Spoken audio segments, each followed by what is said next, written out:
not one, not two, not three, but actually 10 union budgets include 2 voting accounts as well. And which is why when Parayappa and Chidambaram talks about the budget making exercise, it's a voice that matters. Thank you very much for joining us. Given the global scenario that we just referred to, and given the fledgling domestic economy, what should the budget 2016 focus on? What are the legs of the budget that you would want to stand on? Well, I think it's difficult to identify the legs on which it should stand on. That will depend upon the platform of the ruling party. But I would be looking for very important signals from the budget. The first thing I look for is, have they stuck to the fiscal deficit target they set for themselves? More than that, have they set a lower target for next year?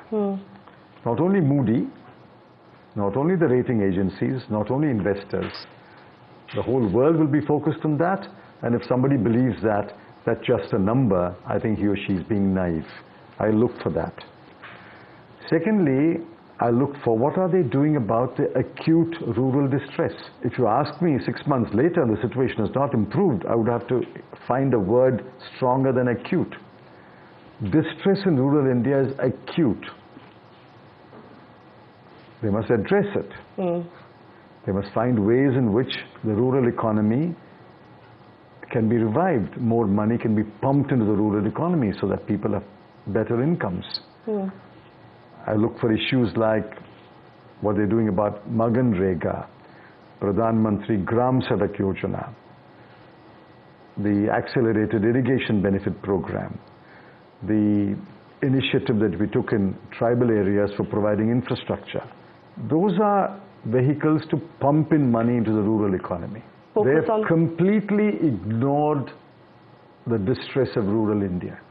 And they themselves say this is the 3rd year of drought. If you've had drought or drought-like conditions for 3 years, you should be far more focused on what to do about the rural economy. It doesn't appear to be the focus of this government.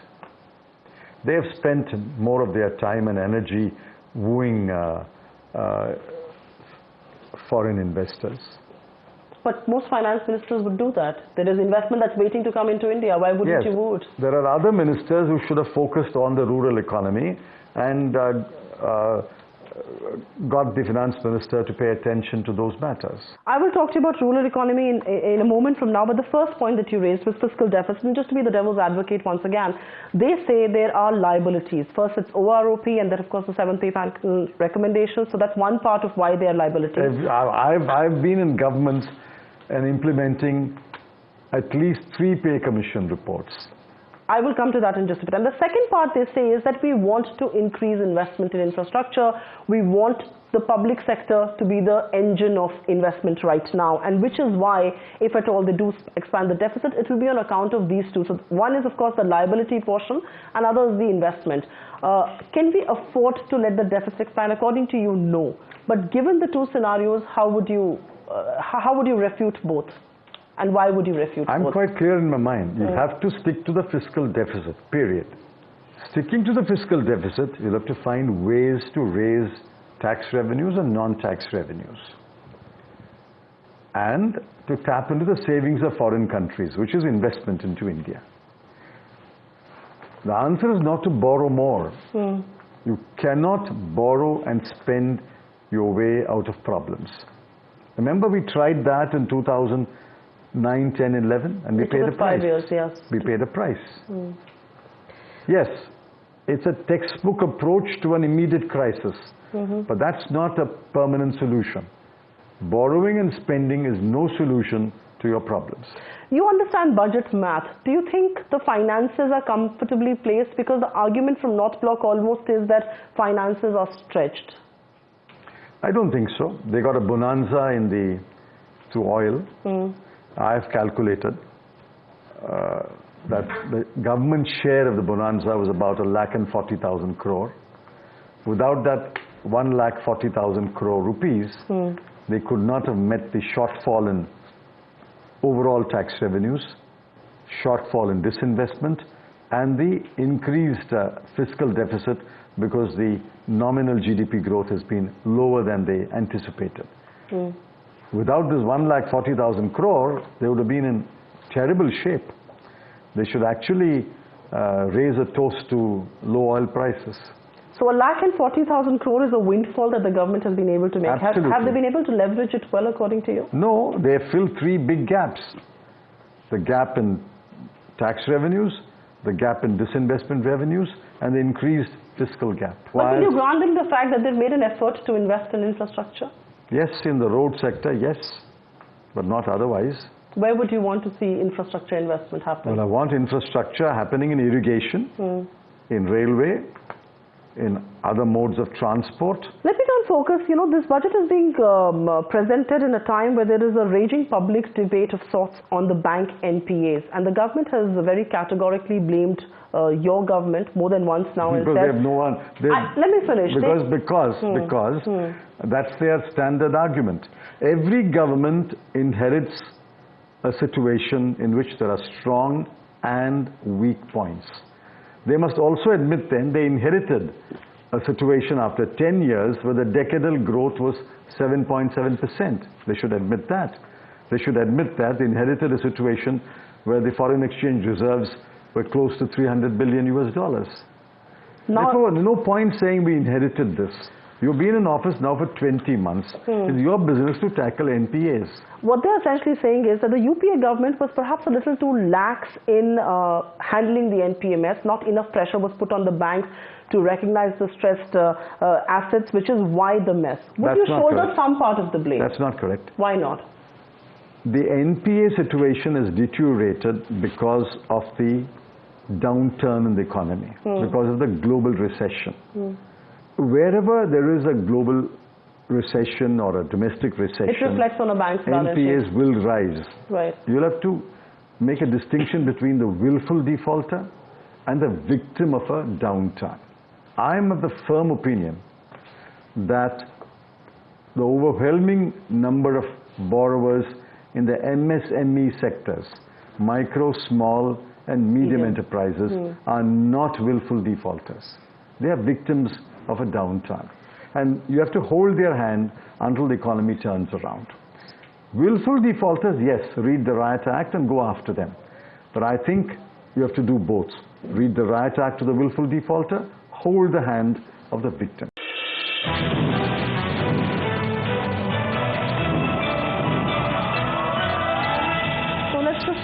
Talk about the victims of a downturn, and to quote you here, hold their hands. How should the government hold their hands? By increasing bank recapitalization? Isn't that putting bad money behind, good money behind bad money? Bank recapitalization is inevitable.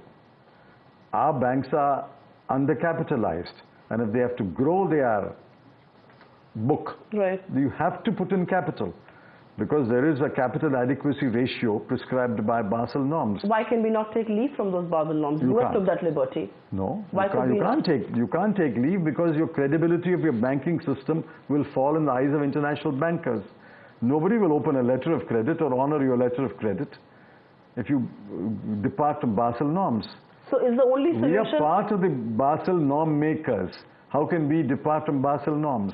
So should we just, so is the solution then that you keep putting stakes for recapitalization, you keep pumping in that money, which may or may not yield results because the economy may or may not turn around? You seem to think recapitalization is bad. No. Our banks require more and more capital to grow their book. If you have to lend more, you have to have more capital. And capital can only come out of two ways. Either you redeploy or reinvest profits, or you bring in more equity. There's no other way to bring in more capital. You know, there's almost... You can bring in tier 2 capital, but that's also one form of quasi-equity. I understand that. Why is it that both you and this government shies away from reducing bank stakes to below 51%? Because there is no consensus, there is no political consensus that public sector banks can cease to be public sector banks. The decision making can still rest with the government. No, that doesn't work. The moment you go below 51%, control will, if not immediately, over a few years, pass into private hands. Whether that's good or bad is a different debate. But I'm clear that among the public, the people of India, there is no support for moving public sector banks into the private sector. I think people of India come later. The consensus in the political class doesn't exist. So the political class reflects what the people say, or that is what is Why is presumed there to this be. sense of paranoia for reducing stake? There is no paranoia. It's political realism. You take a straw vote of 100 people, I'm absolutely sure 70 people will say public sector banks must remain public sector banks. You mentioned willful default, and you did say that read them the Riot Act. If I may, why did the UPA not read some of the We willful? did. In fact, I laid down a rule, and you ask any banker at that time, for every rupee written off, finally, you must have recovered 1 rupee from the NPA account. That was a rule. In fact, our pulled up bankers, if they recovered, say, 500 crores in a year, but they wrote off more than 500 crores, I've pulled up bankers. I said that's unacceptable. What, according to you, is the best recipe to get out of this banking mess? I mean, you know, if you look at the absolute numbers, 8 lakh crore is huge, but it's under 6% of NPA. Is the panic warranted? And if it is, what is the way out? I don't think there's any ground for panic. There is good reason to be concerned, and this has to be managed over a period of time. You can't fix the problem in 6 months or 1 year. In fact, my disagreement with RBI is they're trying to fix it by 31st March 2016 or 31st March 2017. I think that is a little impractical. This can be fixed if you look at it sector-wise. Take, say, agricultural loan, education loan, loans to the DRI loans to the weaker sections, loans to MSMEs, loans to large industries. I think if you look at it sector-wise and then draw up a timetable for each sector, having regard to the problems of that sector, I think this can be fixed over a period of 2 to 3 years. So March 2017 is not a deadline that impresses former Finance Minister Chidambaram? I don't agree with these Procrustean deadlines. Procrustean deadlines. You mentioned the divestment shortfall, and if I may turn attention there, if you actually see data for about the last 10, 12 odd years, divestment has very seldom been met, at least the target. There are always volatile market conditions. The will to divest is sometimes not there. There are sometimes unions that come up. Let me ask you this question. Would you advise Mr. Jaitley to instead tap the strategic sale route, something that the NDA has previously done? I don't think you measure the success or failure of divestment against a target. Targets are always ambitious. You know there will be several roadblocks, and many cases the divestment won't go through. What you need to measure is how much was raised every year through divestment. And I think in those 10 years, and I think 4 or 5 years, we did raise substantial amounts through disinvestment in the UPA. What would your advice be? Because, you know, empirical evidence does seem to suggest that strategic sale always gets better returns than divestment does. You see, this is a matter of philosophy. Do you want a public sector in this country or not? Or don't you want a public sector? I believe that we must have efficient public sector units. The ones that are inefficient must be disposed of. The ones in areas where government has no business to be there must be disposed of. But I think some public sector is good. France has a public sector and they're doing well. There are many countries which have public sector. Oil companies in many countries are in the public sector. But you are here conceding that government doesn't need to be in the business of hotels. Government Absolutely. And those assets should be disposed of. Absolutely. There is also this divided house as far as the Suti stake is concerned, and I know you were also saddled with requests whether to sell or not to sell when you were finance minister. You know, one side of the argument is these are reserves, should be tapped at the right time. The other side of the argument is that too strategic, should never be sold. What should be done with the Suti stake sale? I can't disclose all the reasons. There are good reasons why those 3 stakes. Well, now Axis Bank, we have disinvested part of it. That's right. There are good reasons why those stakes should remain sequestered and not be disinvested, so the control goes to some other hand. So your advice will be not to touch those stakes, whether it's L&T or ITC. L&T and ITC, I think we should just leave it there. Both are successful companies. So L&T companies. too strategic to defense, and ITC will perhaps go back to being a tobacco company. There are good reasons. Everybody knows those reasons. I don't have to spell it out. I think L&T and ITC are well-performing companies. There's nothing wrong in government having a stake in those well-performing companies rather than disposing them off.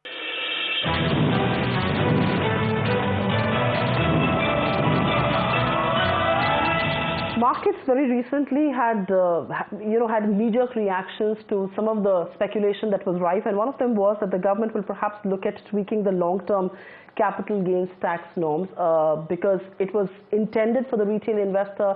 It's the really super rich who've used it and also abused it to a certain extent. Do you believe it's the right time to review something like that? No, that's a question which only a person sitting in the chair of the finance minister can answer. You've been finance minister for I'm not sitting in that chair now. See, what tax should be tweaked in which year, what other taxes are under consideration, what other taxes are to be withdrawn, you must take a holistic view. I don't think anyone who does not have full information about all the options available to a finance minister in any given year, these are contextual decisions. There's a time when we impose capital gains, there's a time when we relax capital gains, there's a time when we impose that STT, there's a time when we relaxed it. These are contextual decisions. Given the context today, markets are volatile, what should be done? That's for the finance minister to answer. If you were finance minister, what would you do? Well, I'm not. If I was finance minister, I'll have full information. I'll have a full range of options, then I will choose, depending on the context. So will you then answer in 97, for example, right. I think the context was fantastic to drastically reduce tax rates, and I did it. So will you then answer my question on service tax? There is the speculation that service tax could actually go up in line with what the GST tax rates will be, but the other side of that argument is the demand is as it is dented. Why would you want to touch service tax? That's why I said it's contextual.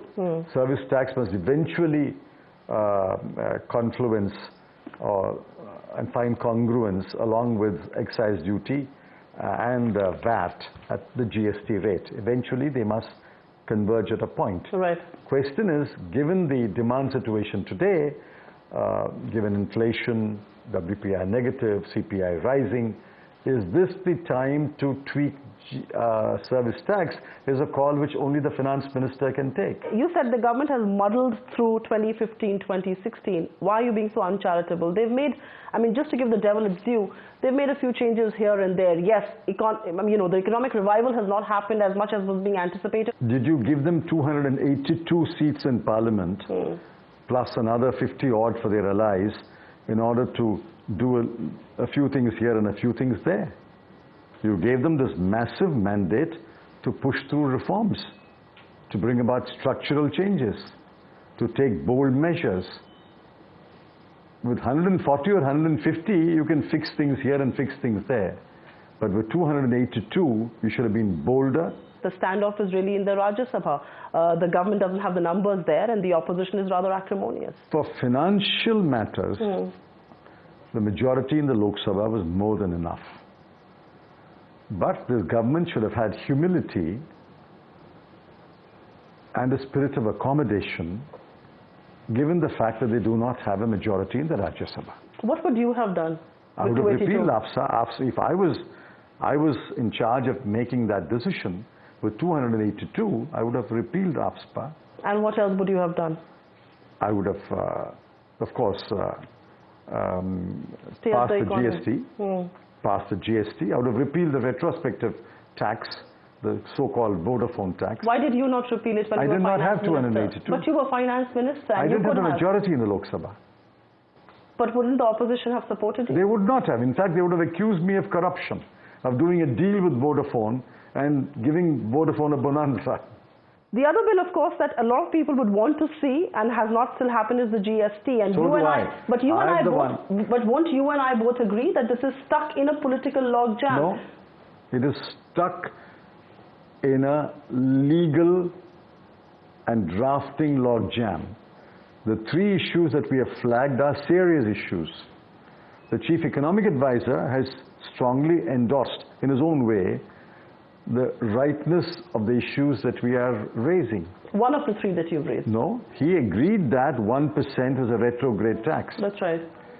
He has not commented on the dispute resolution mechanism. His silence is sufficient comment. But the other problem that you've raised as far as GST is concerned is also that it should be a part of the constitutional amendment Why not? legislation. Give me a reason why not. Because the government believes, and I'm just advocating their position, they believe it's very difficult to put it in constitution each time an amendment is required. Which Why may do you want to amend the GST rate?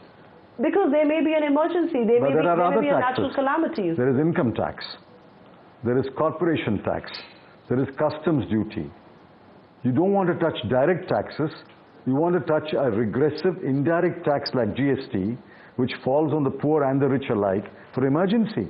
So who would you blame for this GST? And if you have a genuine emergency, why do you assume Parliament will not pass an amendment? And thirdly, if there is a real emergency, what is List 1, Entry 97 for? List 1, Entry 97 gives Parliament the absolute power to levy any tax on anything. Who would you blame for the GST not going through? Not yet, at least. Because the government is unwilling to retract on its position, even after it was called out that there are 3 flaws in the bill. So are you telling me that there will be no GST, not in the budget session and not in the next 6 months? I didn't say that. What's your expectation? My sense from my party is, if they accommodate the 3 suggestions that the Congress party has made, the GST bill will be passed in this session. Where does the onus for reform lie? Does the onus for reform lie on the elected government of the day and not on the opposition? Of course.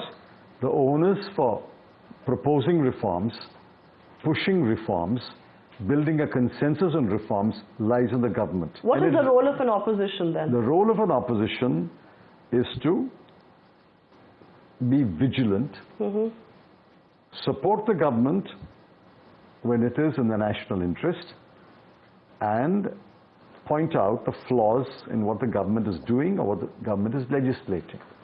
The opposition, the classic phrase is, it is to oppose, expose, and if possible, depose. Do you believe if you oppose too much, you run the risk of being perceived as being an obstructionist opposition? Well, if the BJP was not perceived as obstructionist opposition and was voted to power with 282, why should I paint myself as an obstructionist opposition? I am a genuine opposition. I'm not a loyal opposition. I'm a genuine opposition. But just because I oppose the government, that doesn't mean I'm an enemy of the government. Thank you very much for speaking to us, Mr. Chidambaram. Appreciate it.